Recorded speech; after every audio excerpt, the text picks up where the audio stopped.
No one could solve the ancient riddle until a human child said, "It's just a knock-knock joke." Before we dive into this story, drop a quick hi in the comments and tell me where you're watching from. It really helps support the channel. The vast hall of the Galactic Council fell silent as the ancient text was projected onto the enormous holographic display. Diplomats and scholars from 1,000 worlds stared at the enigmatic symbols with a mixture of awe and frustration. Commander Talia Reed stood at attention beside Ambassador Chun, her military posture betraying no emotion despite the tension that permeated the chamber. As the head of security for Earth's diplomatic team, her focus remained sharp even as the proceedings dragged into their fourth day. The fate of humanity's admission into the Galactic Union hung in the balance, and it all hinged on this incomprehensible ancient text that had confounded the greatest minds in the galaxy for millennia. "This is absurd," Ambassador Chen whispered to her. "They expect us to solve an unsolvable riddle as our entrance examination?" Talia's eyes scanned the room, noting the positions of the various alien delegations. The insectoid Vespari representatives chittered among themselves, while the crystalline bodies of the Luminari glowed with subdued blues and purples. The imposing forms of the Dracari, with their scaled skin and intimidating presence, watched the proceedings with calculating eyes. "It's tradition, sir," Talia responded quietly. "Every species must attempt to interpret the Forerunner text before admission." "Yes, but no one has ever succeeded," Chen hissed. "It's merely a formality at this point. They just want to see how we approach the problem." High Arbiter Zoltax, the ancient luminary who presided over the council, raised his crystalline appendage for silence. His voice resonated throughout the chamber, translated instantaneously by the neural implants all attendees had received upon arrival. "Honored representatives of Earth," he began, his tone formal and measured. "For 10,000 cycles, the riddle of the Forerunners has remained unsolved.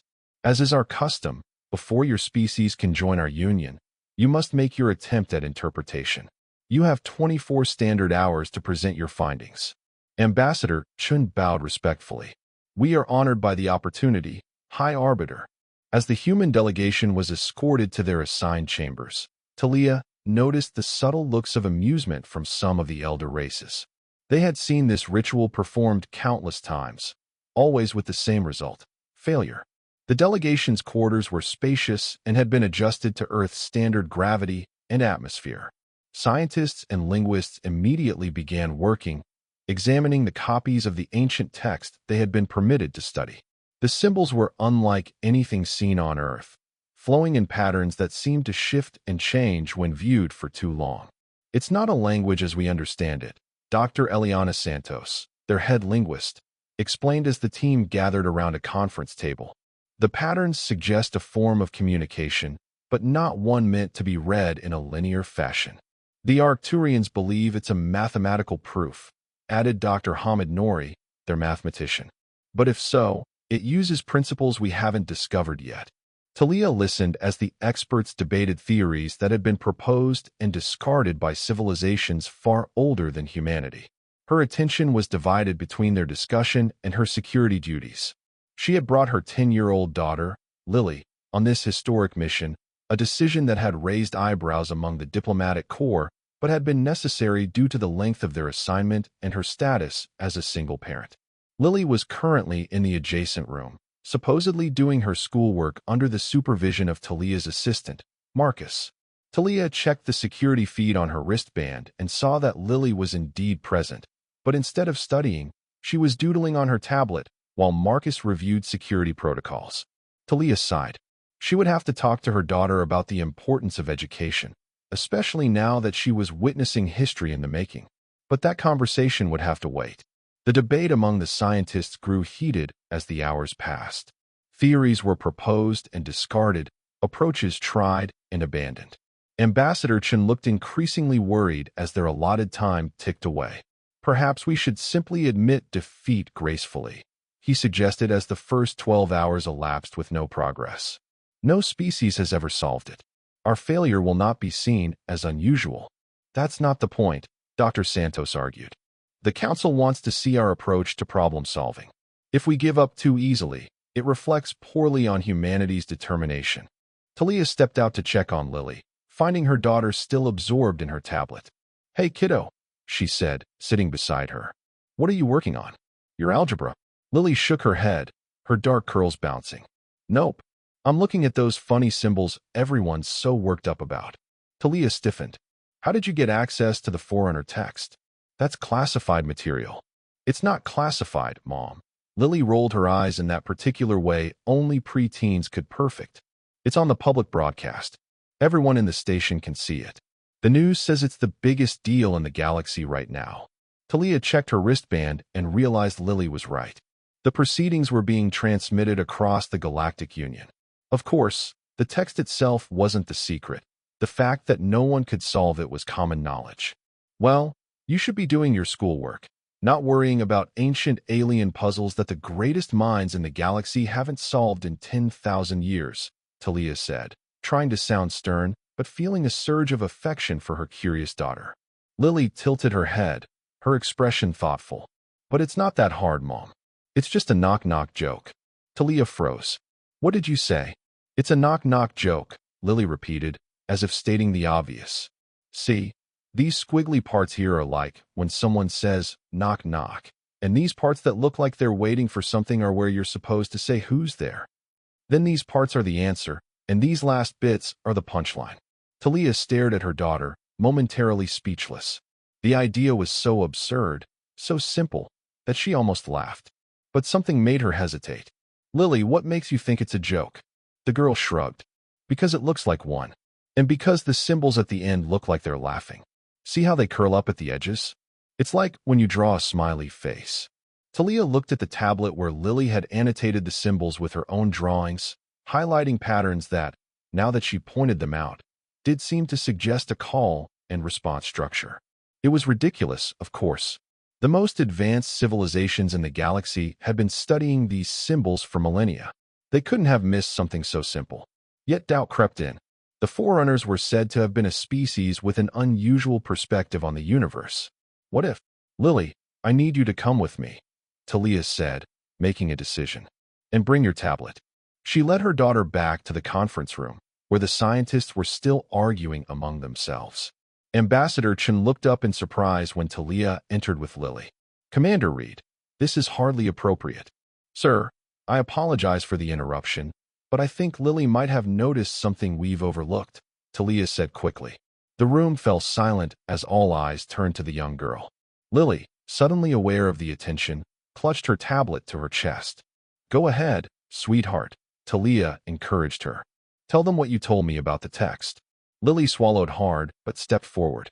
"I think it's a knock-knock joke," she said, her voice small but clear. For a moment, no one spoke. Then Dr. Santos laughed, a short, incredulous sound that she quickly stifled. "I'm sorry, but that's—" "Let her explain," Talia interrupted, surprising herself with her protective tone. Lily connected her tablet to the main display and showed her annotations. "See, it has the same pattern as a knock-knock joke. This part says knock knock. Then there's a pause for who's there. Then this part is the answer, and this is the punchline." Dr. Nori leaned forward, his brow furrowed. "That's an interesting perspective, young lady.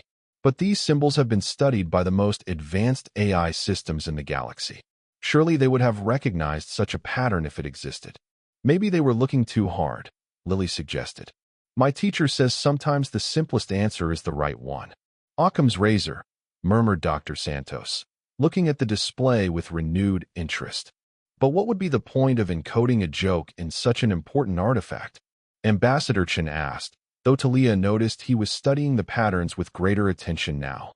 "Perhaps," said Dr. Nori slowly, "the Forerunners valued humor as a sign of intelligence. The ability to understand and create jokes requires abstract thinking, cultural context, and empathy, all hallmarks of advanced cognition." An excited murmur ran through the scientists as they began to examine Lily's theory more seriously. Hours passed as they analyzed the text from this new perspective, attempting to apply the structure of humor to the ancient symbols. With only 3 hours remaining before their deadline, Ambassador Chen made a decision. "We'll present this theory to the council," he announced. "Even if we're wrong, it shows creativity and a fresh perspective, qualities they might value." Talia felt a surge of pride in her daughter, mixed with apprehension. What if they were making fools of themselves in front of the entire galactic community? When the time came to reconvene before the council, the human delegation entered the grand chamber, with Lily walking nervously between Talia and Ambassador Chun. The presence of a child drew curious looks from the assembled aliens, many of whom had never seen a human offspring before. High Arbiter Zoltax's crystalline form shimmered as he addressed them. Representatives of Earth, have you prepared your interpretation of the Forerunner text? Ambassador Chen stepped forward and bowed. High Arbiter, honored council, we have taken an unconventional approach to the ancient riddle. With your permission, I would like to present not my own findings, but those of a young member of our species who has offered a perspective we believe worthy of consideration. Murmurs spread through the chamber. The Drakari representative, General Vorex, let out a rumbling sound that might have been amusement or disdain. You would have a child address the council on matters of such importance, he growled. We would, Chen replied firmly. For it is often the uncorrupted minds of the young that see what the experienced overlook. High Arbiter Zoltax considered this for a moment, then nodded. Proceed. Lily stepped forward, clutching her tablet with white-knuckled hands. Talia gave her an encouraging nod. Hello, Lily began, her voice barely audible. She cleared her throat and tried again. Hello, my name is Lily Reed, and I think the Forerunner text is a joke. The translation systems conveyed her words throughout the chamber, resulting in various reactions from the assembled delegates. Some showed confusion, others seemed offended, and a few leaned forward with interest. Explain, commanded Zoltax. Gaining confidence, Lily displayed her annotations on the main holographic projection. On Earth, we have jokes called knock-knock jokes. They follow a pattern. First, someone says knock knock, like they're knocking on a door. Then the other person has to say who's there. The first person gives an answer, and then there's a punchline that's usually a play on words. She pointed to different sections of the text. This pattern here matches that structure. It's a call and response, with a setup and payoff. The chamber erupted in discussion as various diplomats and scholars examined her analysis. The Vespari representatives chittered excitedly, their compound eyes reflecting the holographic display. Even the typically stoic Luminari seemed animated, their crystalline bodies glowing with brighter colors. General Vorex of the Drakari stomped forward, his massive form towering over Lily.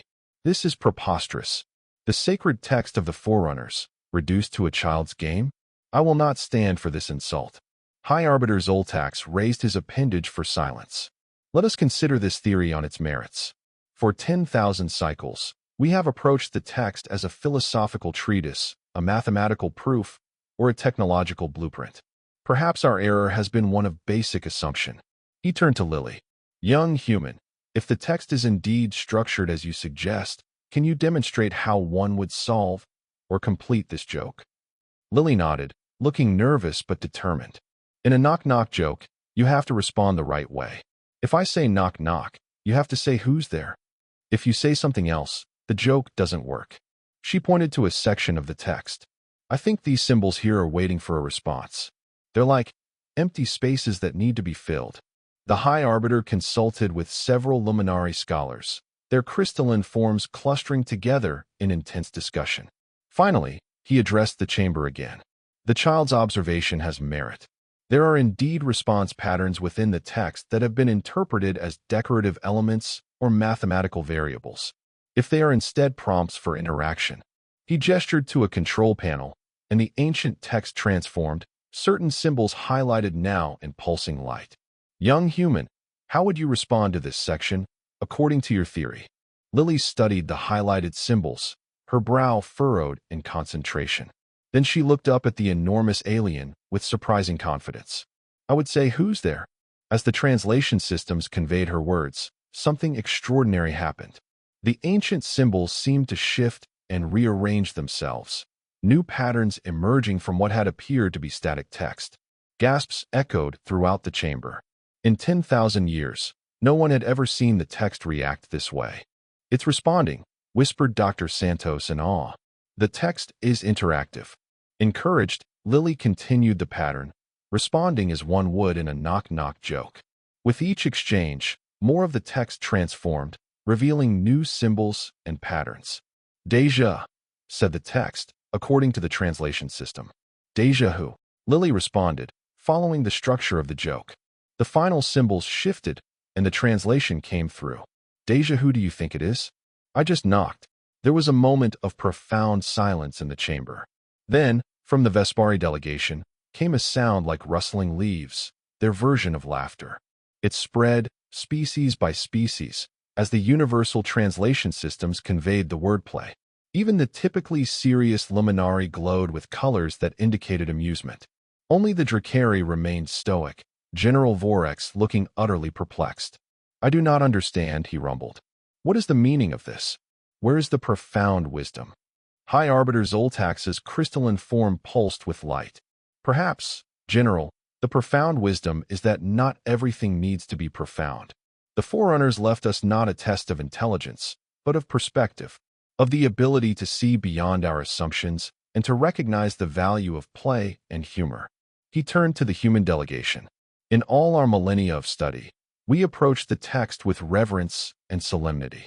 We sought complex meanings and missed the simple truth that sometimes connection comes through shared joy rather than shared knowledge. The ancient luminari moved toward Lily, his crystalline form towering above her, but somehow no longer intimidating. Young human, you have done what no other has accomplished in 10,000 cycles.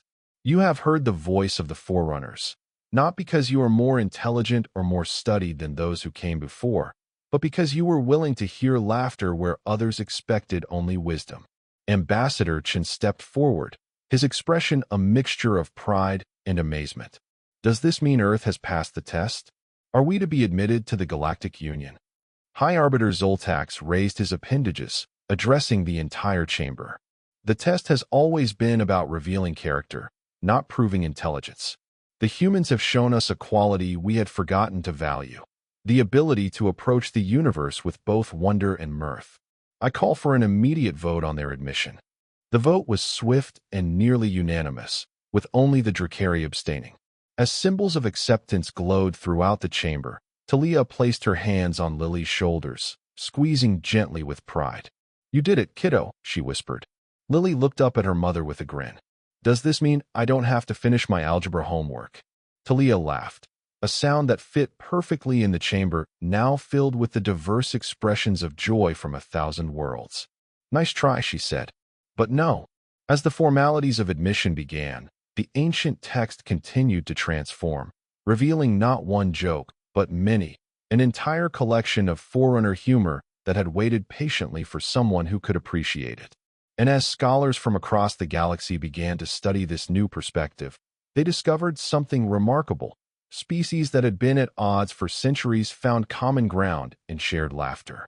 The human delegation returned to Earth as heroes, particularly Lily, whose simple observation had changed the course of galactic history. But as celebrations continued and diplomatic relations flourished, Talia noticed a change in her daughter. The attention seemed to weigh on her, the constant interviews and appearances taking their toll.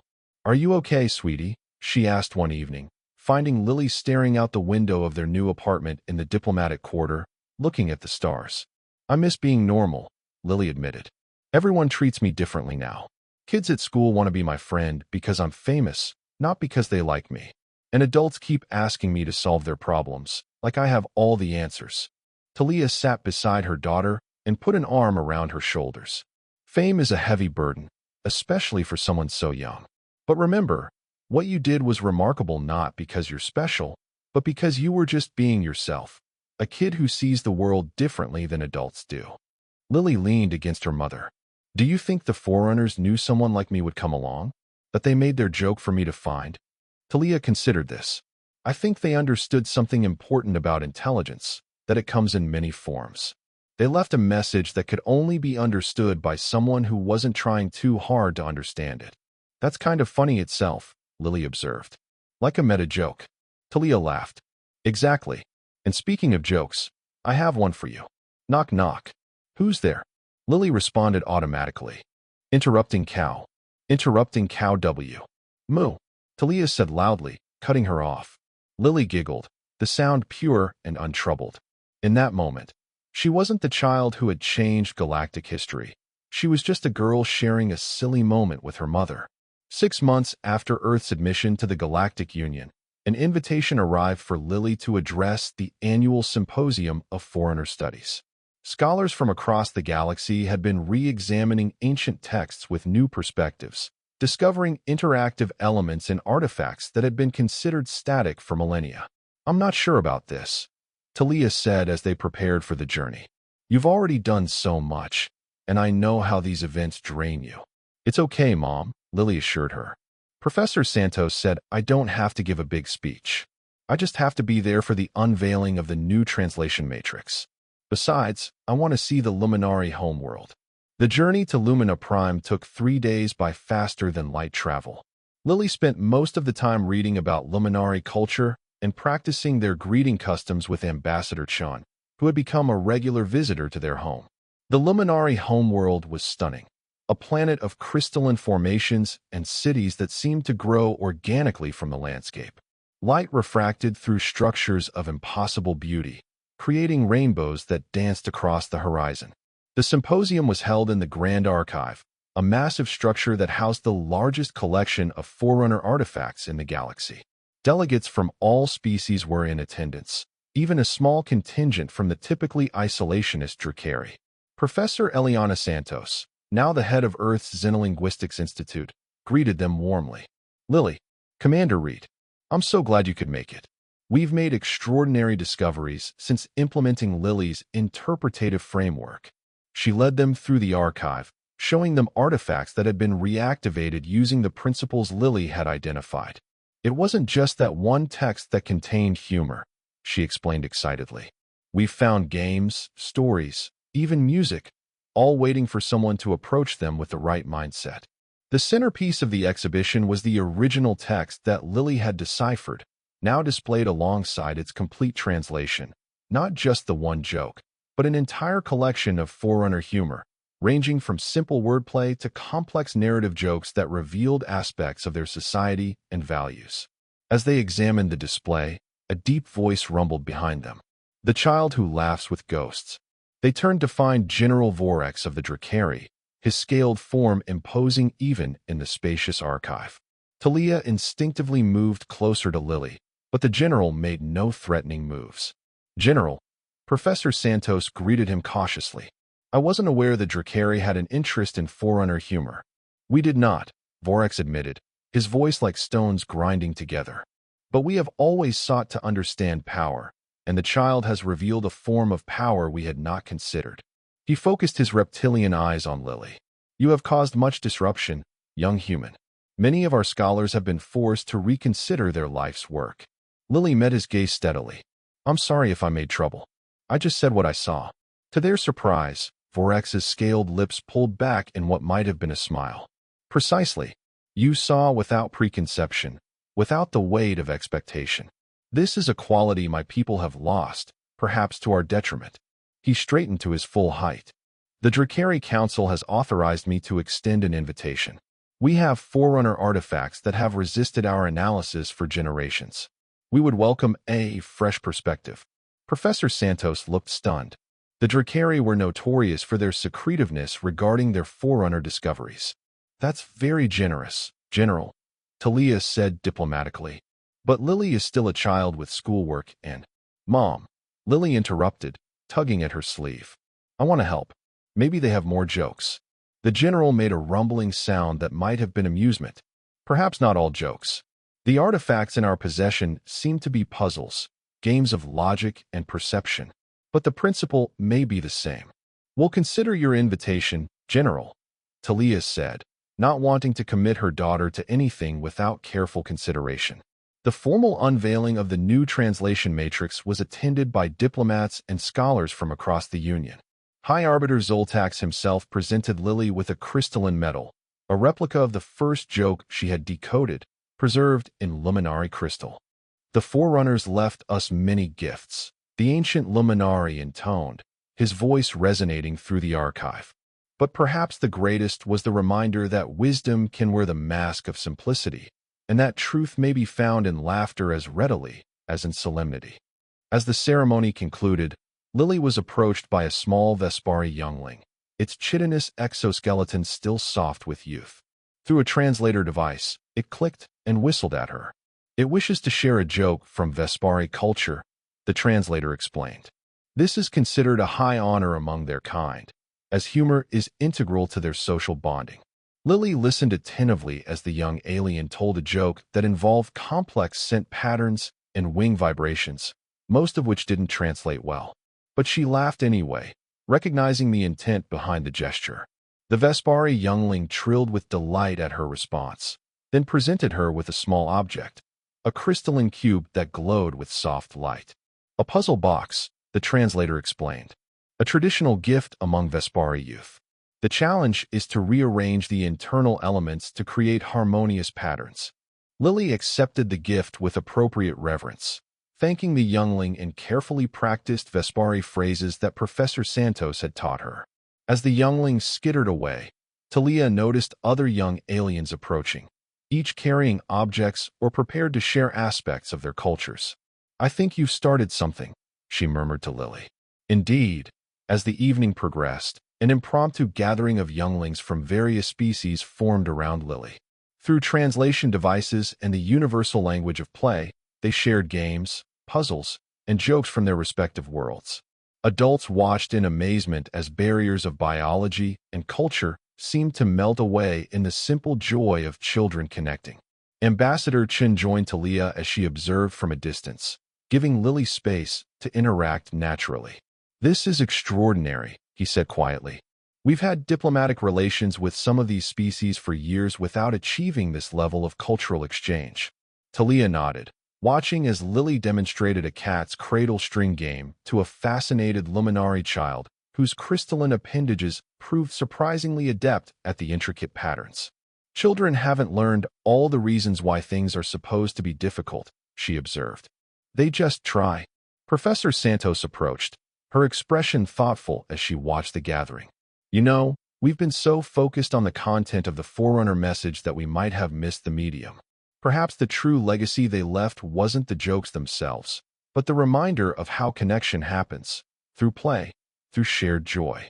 A profound lesson hidden in something seemingly frivolous," Chen mused. "Very clever of them." As the symposium continued over the following days, the informal gathering of younglings became an official part of the program, with dedicated time and space for cross-species cultural exchange through games and humor. Scholars observed and documented, many noting that they learned more about alien psychology through these interactions than through years of formal study. On the final day, as they prepared to return to Earth, Lily received a message from an unexpected source. General Vorax requested a private meeting with her and Talia in the Drakari compound. "We should decline," Ambassador Chen advised when Talia consulted him. "The Drakari are notoriously unpredictable, and they've been the least supportive of Earth's admission to the Union. But they've also shown the most dramatic change since Lily's discovery," Professor Santos countered. "And they're specifically reaching out to a child. That's unprecedented in Drakari diplomatic history." In the end, curiosity won out.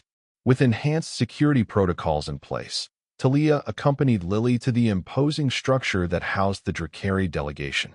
The interior was surprisingly warm and humid, with organic-looking architecture that reminded Talia of prehistoric Earth. General Vorax received them in a chamber lined with artifacts that glowed with soft, pulsing light. "Thank you for accepting my invitation," the general rumbled, inclining his massive head slightly. "What I am about to share is known only to the highest echelons of Drakari society." He gestured to the artifacts.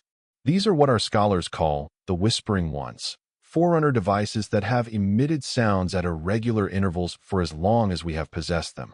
We believe they contain strategic information, perhaps military in nature, given their pattern of activation." Lily approached one of the artifacts, studying it with open curiosity. "May I?" she asked, reaching toward but not touching the glowing object. Vorax nodded. "That is why you are here." With careful movements, Lily examined the artifact, noting its shape and the patterns inscribed on its surface. Then she did something unexpected. She laughed. "What do you find amusing, child?" Vorax asked, his tone more curious than offended. It's a music box, Lily explained. Or something like it. See these patterns? They're like notes.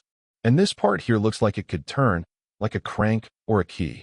She demonstrated the motion without touching the artifact.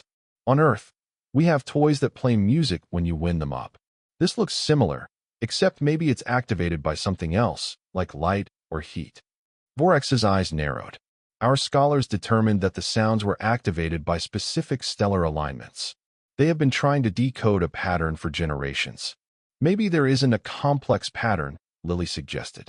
Maybe they're just songs. Music for the joy of it. The general was silent for a long moment, his reptilian features unreadable. Then he reached out one clawed hand and carefully turned the artifact toward the light streaming through a high window. As the illumination struck a specific point on its surface, the object began to emit a gentle, melodic sequence of tones. Music, Vorex said, as if testing the concept. Not messages. Not weapons. Not power. He seemed to be struggling with the idea. Why would the Forerunners, masters of technologies we still cannot comprehend, create such trivial things? Maybe they weren't trivial to them, Lily said, watching the play of light on the artifact's surface.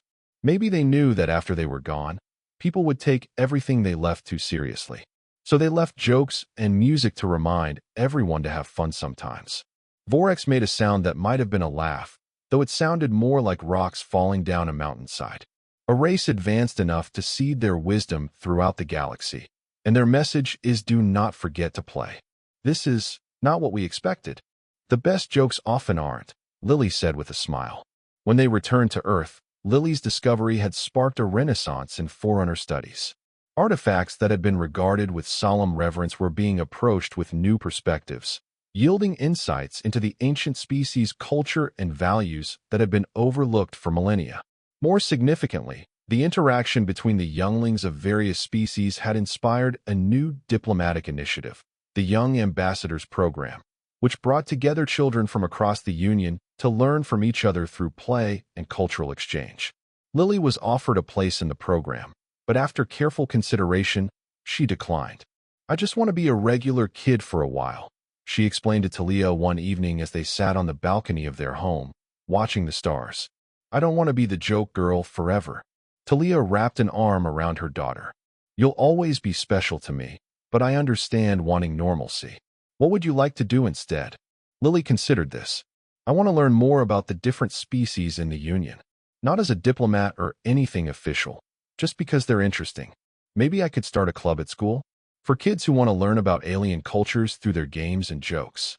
And so, while the galactic community continued to reassess its understanding of the Forerunners and their legacy, Lily Reed started a small after-school club called Cosmic Connections.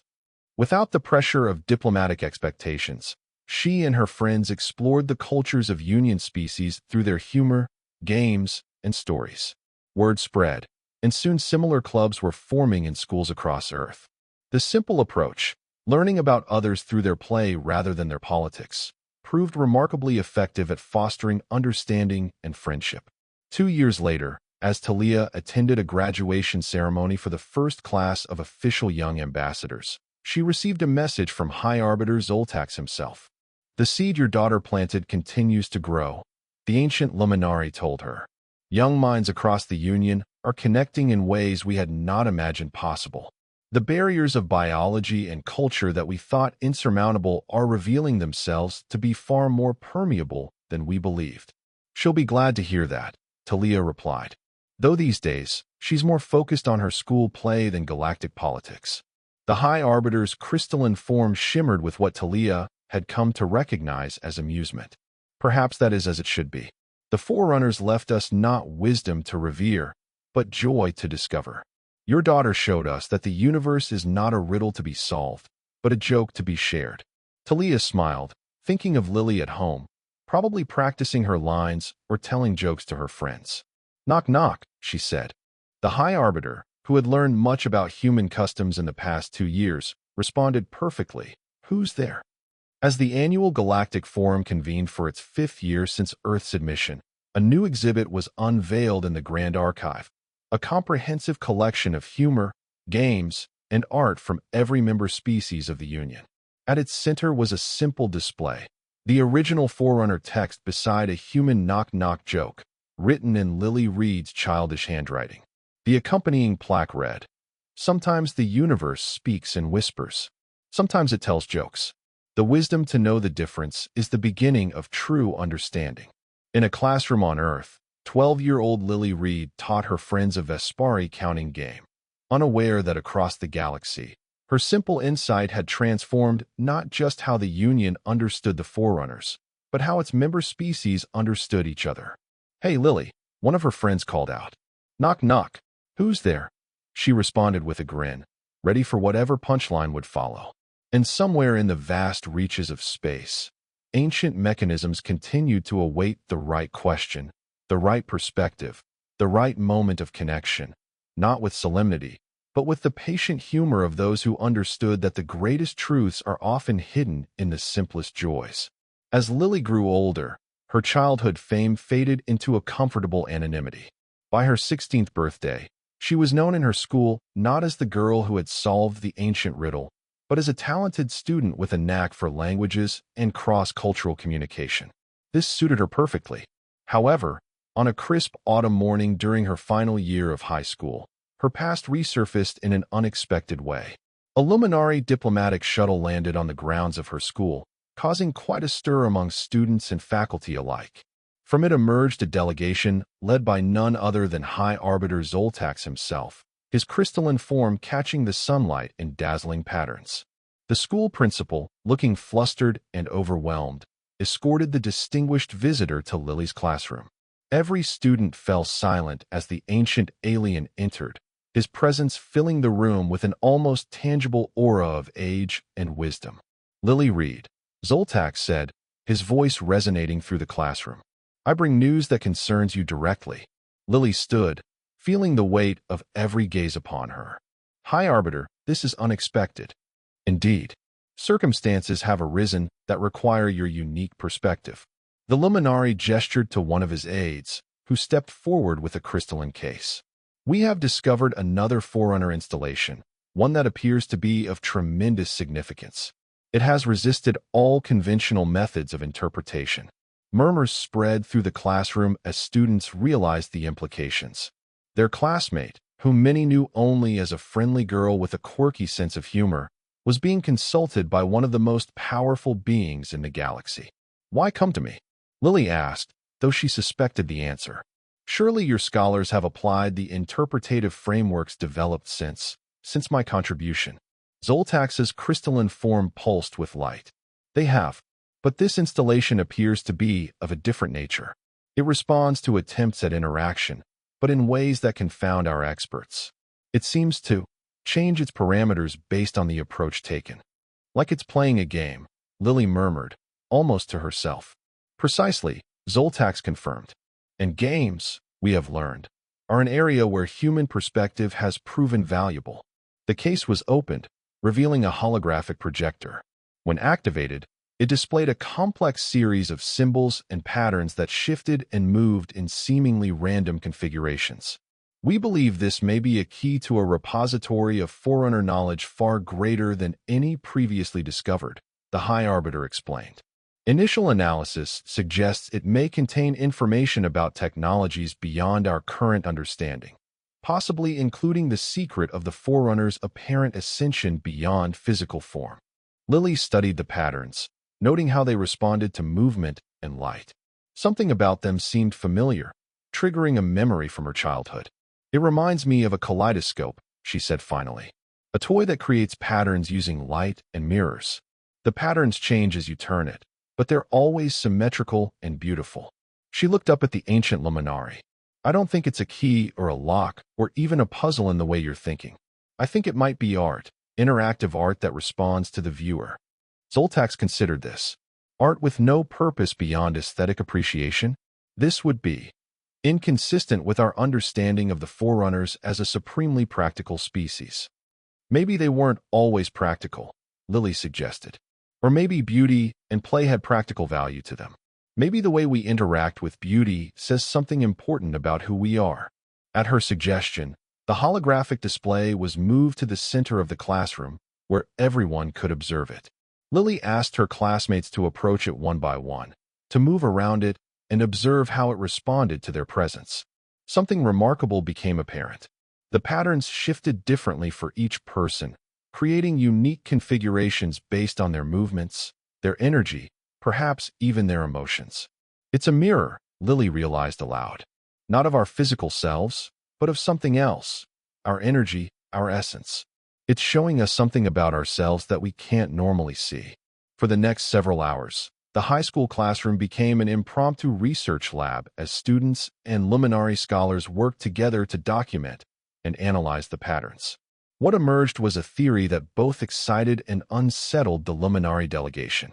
If your interpretation is correct, Zoltak said as the day drew to a close, then this device may be not a repository of knowledge, but a method of seeing beyond physical form, perhaps even a tool the Forerunners used in their evolution toward ascension. Lily nodded, watching as the patterns swirled and danced in response to the movements of her classmates. I think it's showing us that there's more to intelligence, more to consciousness, than we normally perceive. Maybe that's the message the Forerunners wanted to leave, that there's always another layer, another perspective, another way of seeing. The discovery led to a new field of study that bridged art, physics, and metaphysics. Scholars began to reconsider the Forerunner legacy not as a collection of artifacts and texts to be decoded, but as an ongoing conversation across time and space, an invitation to see the universe and themselves in new ways. For Lily, the experience reinforced her growing interest in cross-cultural communication. When she graduated the following spring, she enrolled in the newly established Galactic Diplomatic Academy, specializing in non-traditional communication methods. "Are you sure about this?" Talia asked as they packed for Lily's departure to the Academy's campus on Luna. "You've always said you wanted a normal life." Lily smiled as she carefully wrapped a collection of alien toys and games she had accumulated over the years, gifts from the many species she had connected with. "I've realized something, Mom. Normal is just another perspective. And sometimes, seeing things differently isn't a burden, it's a gift." The Galactic Diplomatic Academy became a second home to Lily. There, surrounded by students from across the Union, she developed her natural talent for finding common ground between wildly different species and cultures. Her approach, emphasizing play and humor as diplomatic tools, initially raised eyebrows among the more traditional instructors, but the results spoke for themselves. During her third year at the Academy, an opportunity arose that would test her unorthodox methods on an unprecedented scale. A species known as the Nexari had made contact with the Union after millennia of isolation. Highly technological and seemingly peaceful, they nevertheless resisted all standard diplomatic overtures, communicating only through complex mathematical formulae that even the most advanced AI systems struggled to interpret. After 6 months of frustrated attempts at meaningful dialogue, the Union Diplomatic Corps took a chance on a radical approach. They sent Lily Reed, still a student, as part of a specialized contact team. The Nexari homeworld orbited a binary star, bathing its crystal cities in perpetual golden light. As the diplomatic shuttle descended through layers of atmospheric filters, Lily studied the limited information available about the reclusive species. The Nexari were described as quasi-physical entities, existing in a state between matter and energy. They appeared to human eyes as vaguely humanoid patterns of light and shadow, constantly shifting and changing. Their technology was seamlessly integrated with their environment, making it difficult to distinguish between natural formations and constructed systems. Remember, Ambassador Chun, now the head of Earth's diplomatic corps and Lily's mentor, reminded the team, standard protocols have failed consistently. You have authorization to attempt alternative approaches, but safety remains the priority. If at any point you feel threatened, we withdraw immediately. Lily nodded, her mind already working on possible strategies.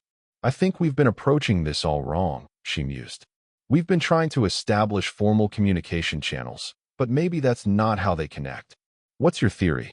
Chen asked, familiar with his protégé's intuitive leaps. "The mathematical formulae they send, they're not just information. I think they're patterns, like the Forerunner art we discovered. Maybe to them, mathematics is an art form, a way of expressing beauty rather than just exchanging data. When they landed at the designated meeting point, a vast plaza of crystalline structures that amplified and refracted light in complex patterns, the Nexari representatives were already present. 5 columns of shifting light and shadow that pulsed with what might have been anticipation or curiosity. Standard translation systems activated automatically, attempting to convert the mathematical signals emanating from the Nexari into comprehensible language. As in previous attempts, the results were gibberish, strings of unrelated concepts and contradictory statements. Lily stepped forward, disabling her personal translator. Instead, she activated a holographic projector she had programmed specifically for this encounter. It displayed not words or static images, but patterns that evolved and changed in response to the mathematical emissions of the Nexari. The light beings pulsed more rapidly, their forms shifting and flowing as they observed the display. They began to emit new patterns, more complex than before, which Lily's system incorporated into its evolving display. "What's happening?" One of the human diplomats whispered to Chun. "Are they communicating?" "I believe," Chun said slowly, "they might be playing." Indeed, the interaction had taken on the quality of a game, with the Nexari and Lily's system exchanging increasingly elaborate patterns, each building upon and transforming what came before. It resembled nothing so much as a mathematical jam session, with themes and variations flowing back and forth. After nearly an hour of this exchange, one of the Nexari moved closer to Lily, its form shifting into a rough approximation of human shape. It extended what might have been an appendage toward her holographic display, then toward her. Understanding the invitation, Lily carefully reached out, not touching the being, but mirroring its gesture. The space between them filled with tiny points of light that danced and swirled like microscopic stars. "Hello," Lily said simply, knowing the word itself wouldn't be understood, but hoping the intention behind it might be. The Nexari's form pulsed with light, and for the first time, the translation system produced something coherent. "Pattern maker. Light player. You create beauty." A breakthrough had been achieved, but it was only the beginning. Over the following weeks, Lily worked with the Nexari to develop a new form of communication, not a language in the traditional sense, but a system of shared creation, where meaning emerged from collaborative pattern making. She discovered that the Nexari perceived reality primarily through mathematical relationships and aesthetic harmonies. What humans might call conversation, they experienced as a co-creative process, building shared structures of meaning through pattern and form. "They don't exchange information, they create it together," she explained to the diplomatic team. "Every interaction is a unique event that exists only in that moment, between those specific participants." This understanding transformed the diplomatic approach. Instead of formal meetings with prepared statements, interactions with the Nexari became collaborative workshops, where representatives from both sides created temporary systems of shared meaning. 3 months into the mission, a significant discovery was made. The Nexari, it turned out, had encountered Forerunner artifacts thousands of years earlier and had interpreted them in ways that mirrored Lily's own approach. To them, the ancient jokes, games, and interactive art were not puzzles to be solved, but invitations to co-create. "They understood immediately what took us millennia to realize," Lily told Chun as they observed a joint session where Nexari and human scientists were examining Forerunner artifacts together. They never tried to extract fixed meaning from the artifacts. They saw them as starting points for something new. Chun nodded thoughtfully. "This raises fascinating possibilities about the Forerunners themselves. Perhaps they weren't leaving messages for future species to decode, but seeds for new forms of understanding to grow. Like a parent who gives a child building blocks rather than instructions," Lily suggested. They trusted that whoever came after them would create meaning in their own way. The partnership with the Nexari yielded technological and scientific advances that benefited the entire Union. Their unique perspective on mathematics and energy manipulation led to breakthroughs in fields ranging from medicine to faster-than-light travel. But perhaps more significantly, it introduced a new paradigm for cross-species communication, one that emphasized co-creation over translation, shared experience over information exchange.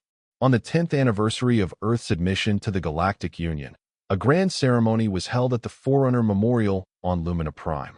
Representatives from all member species gathered to commemorate not just the discovery of the ancient riddle's solution, but the decade of transformation that had followed. Lily, now a respected xenolinguist and diplomat, stood beside her mother as High Arbiter Zoltax addressed the assembly. 10 cycles ago, a child showed us that we had been asking the wrong questions. The ancient luminary intoned, his crystalline form gleaming in the light of 3 moons. We sought wisdom and found humor. We sought power and found play. We sought answers and found, instead, better questions.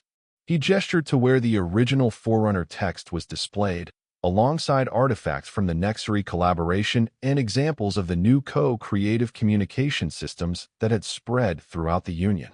The Forerunners left us not a legacy of knowledge, but a legacy of perspective. They showed us that the universe is not a puzzle to be solved, but a joke to be shared, a game to be played, a song to be sung together. As the ceremony concluded, Talia embraced her daughter. "I'm so proud of you," she whispered. "You've changed the galaxy, kiddo." Lily smiled, watching as diplomats and scholars from 100 worlds mingled together, sharing stories and laughter. "I didn't change anything, Mom. I just saw something that was already there, waiting to be noticed." Later that evening, as celebrations continued across the crystalline city, Lily found a quiet moment alone on a balcony overlooking the Memorial Plaza. The stars above seemed especially bright, their light refracted and amplified by the crystal structures all around. A familiar rumbling voice spoke behind her.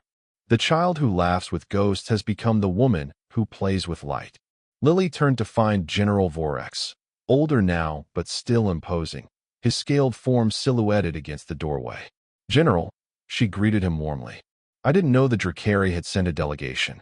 "We could hardly be absent from such an occasion," he rumbled, "especially as we have news that may interest you." He joined her at the balcony, his reptilian eyes reflecting the starlight. "Our archaeologists have discovered what we believe to be a Forerunner message specifically addressed to future species.